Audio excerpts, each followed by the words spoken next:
હિંમતનગરમાં મુસળધાર વરસાદ, શહેરના અનેક વિસ્તારો પાણીમાં ગરકાવ. પંથકમાં ફરી મુસળધાર વરસાદ આવ્યો. હિંમતનગરના પૂર્વ વિસ્તારમાં મોડી રાત્રે ધોધમાર વરસાદ વરસતા શહેરના અનેક વિસ્તારોમાં પાણી ભરાઈ જતા સાબરકાંઠા પંથકમાં ફરી મુસળધાર વરસાદ આવ્યો છે. હિંમતનગરના પૂર્વ વિસ્તારમાં મોડી રાત્રે ધોધમાર વરસાદ વરસતા શહેરના અનેક વિસ્તારો પાણીમાં ભરાઈ ગયા છે. ભારે વરસાદને કારણે બેરણા રોડ, ગાયત્રી મંદિર રોડ અને શારદા કુંજ પાણીમાં ગરકાવ થઈ ગયા છે.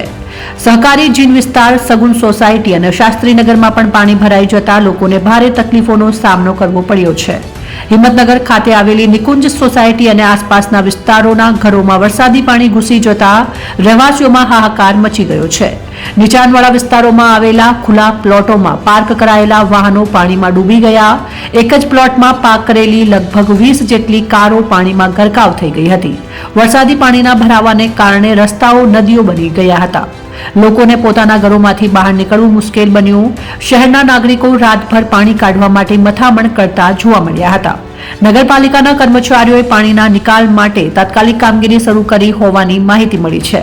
સ્થાનિક લોકોનું કહેવું છે કે દરેક વર્ષે વરસાદમાં આ જ હાલાત સર્જાય છે, પરંતુ નગરપાલિકા તરફથી કોઈ જ કાયમી ઉકેલ લાવવામાં આવતું નથી. લોકોમાં રોષનો માહોલ જોવા મળી રહ્યો છે.